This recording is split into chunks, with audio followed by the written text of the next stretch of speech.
காலை பொழுது உங்களுடைய இல்லங்களிலும் உள்ளங்களிலும் மகிழ்ச்சியை தென்றலா வீச செய்யட்டும். வறியோர்க்கும் முதியோர்க்கும் ஆதரவு, உடல் நலம், உள்ள நலம், செல்வ வளம் அனைத்தும் பெற கடவுளை பிரார்த்திக்கிறோம். முதல்ல நாம காண இருப்பது இந்நாள் பொன்னாள். 19/9/2016 செப்டம்பர் மாதம் 19ஆம் தேதி திங்கட்கிழமை, ஸ்ரீ துர்முகி வருடம் புரட்டாசி மாதம் 3ஆம் தேதி. இன்று சங்கடஹர சதுர்த்தி.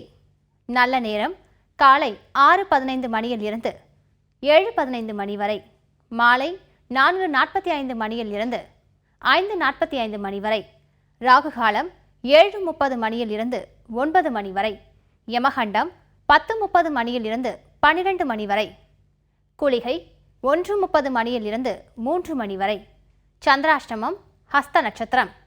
இந்நாள் பொன்னாளை தொடர்ந்து காலை நேரத்தை தெய்வீகமாக்க தெய்வீக ராகம் இதோ உங்கள் பார்வையில்.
இடைவேளைக்கு பிறகு உங்களை சந்திக்கிறதுல ரொம்ப மகிழ்ச்சி.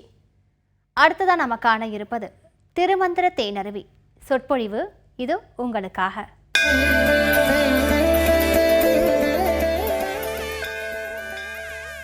திருமந்திர தேனருவியிலே படைத்தல் என்ற ஒரு தத்துவத்தை 2ஆம் தந்திரத்திலே 9ஆம் தலைப்பாக அழகாக விளக்கி கொண்டு வருகிறார் 30 பாடல்களிலே. அதில் நாதம் பிந்து என்பதை முன்பு பார்த்தோம். இப்பொழுது எவ்வளவு உயிரினங்கள் என்ற ஒரு எண்ணிக்கையை சொல்லுகின்றார். எவ்வாறு படைக்கப்பட்டது, மொத்த உயிர்களுடைய எண்ணிக்கை என்ன? நாம் பார்க்கின்ற உலகத்தில் எத்தனை ஜீவராசிகள் உள்ளன? படப்பன, நடப்பன, ஊர்வன, மிதப்பன, எண்ணற்ற உயிரினங்கள். கண்ணுக்கு தெரிந்தவை பல, கண்ணுக்கு தெரியாதவை பல. இந்த உயிரினங்களை எல்லாம் ஒட்டுமொத்தமாக ஞானக்கண்ணால் எண்ணி பார்க்கிறார். அதாவது விஞ்ஞானிகள் எண்ணி சொல்லுவார்கள் விரல் விட்டு, ஆனால் ஞானிகள் இருக்கின்றார்களே ஞானக்கண்ணால் எண்ணி பார்ப்பார்கள், அதாவது சிந்தித்து பார்ப்பார்கள். 2 எண்ணம் வேற. விரலால் எண்ணுவது என்பது வேறு, மனதால் எண்ணுவது என்பது வேறு. மிக அழகாக இங்கே ஒரு உண்மையை நாம் தெரிந்து கொள்ள வேண்டும். அண்மையிலே விஞ்ஞானிகளெல்லாம் சேர்ந்து இந்த உலகம் எவ்வாறு படைக்கப்பட்டது என்பதற்கு ஒரு ஆராய்ச்சி செய்து பார்த்தார்கள். பூமிக்கு அடியிலே மிகப்பெரிய ஒரு பள்ளத்தை உருவாக்கி அதில் ஒரு பெரிய ஒரு குண்டு போன்ற ஒரு அமைப்பை உண்டாக்கி அதை சிதற வைத்து அதை படைப்பு அணுத்துகள், த பிக் பேங் தியரி என்று ஆங்கிலத்திலே சொல்லுகின்ற அந்த படைப்பு சிருஷ்டி எவ்வாறு நடந்தது என்று உலகத்தில் உள்ள அத்தனை விஞ்ஞானிகளும் ஆராய்ச்சி செய்தார்கள். அப்பொழுது அவர்கள் என்ன சொன்னார்கள்? இந்த உலகத்திலே மொத்த ஜீவராசிகள் எவ்வளவு பேர் இருப்பார்கள் என்றால் 86 லட்சம் என்று சொன்னார்கள். வேதம் என்ன சொல்லுகின்றது? ருக்வேதம், யஜுர்வேதம், சாமவேதம், அதர்வண வேதத்திலும் இந்த உயிர்களை பற்றிய ஆய்வு இருக்கிறது. அது என்ன சொல்லுகிறது? 87 லட்சம் உயிரினங்கள் இந்த உலகத்தில் உள்ளன. ஆனால் திருமூலர் ஞானத்தால் எண்ணி சொல்பவர்.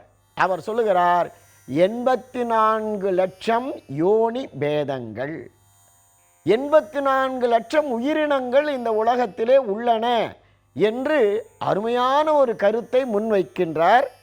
அப்பரிசு 84 100,000 மெய்ப்பரிசு எய்தி விரிந்து உயிராய் நிற்கும். 84 லட்சம் உயிரினங்கள் விரிந்து இந்த உலகம் பிரபஞ்சமெங்கும் இருக்கும். பொய்ப்பரிசு எய்தி புகழும் மனிதர்கட்கு இப்பரிசே இருள் மூடி நின்றானே.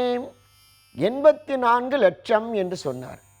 அது இன்றைய விஞ்ஞானம், அன்றைய மெய்ஞானம். எனவே மெய்ஞானமும் விஞ்ஞானமும் இங்கு ஒரே இடத்தில் சந்தித்துக் கொள்கின்ற ஒரு அற்புதத்தை பார்க்கின்றோம்.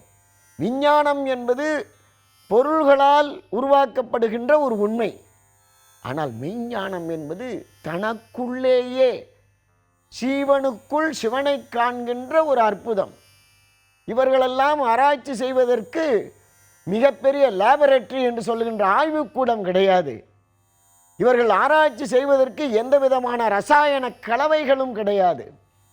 எப்படி ஆராய்ச்சி செய்கிறார்கள்? கண்ணை மூடி தன்னுள் தான் தன்னை உணர்ந்து ஆய்வு செய்கிறார்கள். அப்போது இன்றைய பிக் பேங் தியரியில் சொல்லப்படுகின்ற அந்த கருத்தும் 3000 ஆண்டுகளுக்கு முன்பு ஆண்டுக்கு ஒரு பாடலாக எழுதிய திருமூலருடைய கருத்தும் ஒத்துப்போகின்ற ஒரு அற்புதத்தை இந்த படைத்தல் என்ற ஒரு தலைப்பிலே காணுகின்றோம். அப்பொழுது படைக்கின்ற பொழுது அம்பிகையை பற்றி பாடுகின்றார். வாரணி கொங்கை மனோன்மணி மங்களி காரணி காரியமாக கலந்தவள் வாரணி ஆரணி வானவர் மோகனி பூரணி போதாதி போதமும் மாமே. படைப்பு என்பது பெண்களுக்கு உரியதல்லவா? எனவே அதை அவர்களால் தான் இந்த உலகத்திற்கு ஒரு உயிரை கொண்டு வந்து தர முடியும். எனவே தாய் என்பவள் தான் பெற்றெடுக்கின்ற பாக்கியம் பெற்றவள். திருமூலர் அதை உணர்ந்துதான் இந்த உலகை படைக்கின்ற பொழுது பிந்துவாக சக்தியாக பராசக்தியாக இந்த உலகை படைக்கின்றாள் என்று சொன்னார். வாரணி கொங்கை மனோன்மணி இதெல்லாம் திருமூலர் சொன்ன திருமந்திரத்தை அப்படியே பின்னால் வந்த அபிராமி பட்டர் அபிராமி அந்தாதியிலே மிக அழகாக பாடுகின்றார். இதே வார்த்தைகள் இதே சொற்களை பாடுகின்றார். ஆனால் இரண்டு பேருக்கும் ஒரு 1000 ஆண்டுகள் வேறுபாடு இடைவெளி இருக்கிறது. முதலாக அதை நமக்கு சொன்னவர் திருமூலர். இந்த உலகத்தை படைக்கின்ற பொழுது சக்தியாக பிந்துவாக பராசக்தி இருக்கின்றாள். அவள்தான் இந்த உலகத்தை படைக்கின்றார். அப்படி படைக்கின்ற பொழுது இந்த உலகத்தில் உள்ள பொருள்கள் உயிர்கள் எல்லாமே நன்றாக இருக்க வேண்டும் என்று அம்பிகை நினைக்கின்றாள். இதை பின்னால் வந்த திருஞான சம்பந்தர் 7ஆம் நூற்றாண்டு 1300 ஆண்டுகளுக்கு முன்பு, அதாவது திருமூலருக்கு பிறகு வந்த திருஞான சம்பந்தரும் இதே கருத்தை தேவாரத்திலே வலியுறுத்தி சொல்லுகிறார். ஏதோ ஆன்மீகம் என்றால் அது மூட நம்பிக்கை என்றும், ஆன்மீகம் என்றால் அது அறிவியலுக்கு அப்பாற்பட்டது என்றும் தயவு செய்து நினைத்து விட வேண்டாம். ஐன்ஸ்டீன் போன்ற அறிஞர்களெல்லாம் சொல்லி இருக்கின்றார்கள், அறிவியலும் ஆன்மீகமும் இரண்டுமே ஒன்றுதான். அதாவது உலகை ஆய்கின்ற பொழுது அது விஞ்ஞானமாகின்றது, தன்னைத்தான் ஆய்கின்ற பொழுது மெய்ஞானமாகின்றது. அப்படி இந்த திருஞான சம்பந்தர் என்ன சொல்லுகின்றார்? திருமூலர் சொன்ன கருத்தை உள்வாங்கிக் கொண்டு உரை சேரும் 84,000 யோனி பேதம் நிறை சேர படைத்து அவற்றின் உயிருக்கு உயிராய் ஆங்கே நின்றான். தேவாரம் என்ன சொல்கிறது? திருமூலர் சொன்ன அருமையான கருத்தை உள்வாங்கிக் கொண்டு திருஞான சம்பந்தர் சொல்லுகிறார், உரை சேரும் 84,000 யோனி பேதங்கள், அதாவது உயிரினத்திலே வேறுபாடுகள். இந்த 84 லட்சம் என்பது த வெரைட்டி ஆஃப் கிரியேச்சர்ஸ், அதாவது உயிரினங்களுடைய தன்மைகள். அதில் ஒவ்வொன்றிலும் எத்தனை உயிரினங்கள் இருக்கும் என்று யாருக்கும் தெரியாது. அதே கருத்தை திருமூலர் முதலில் சொல்ல, திருஞான சம்பந்தர் பின்னால் அதை விளக்க, அறிவியலும் ஆன்மீகமும் கைகோர்த்து கொண்டு வருகின்ற அருமையான சிந்தனைகளை இந்த தலைப்பிலே நாம் கண்டு மகிழ்ந்தோம்.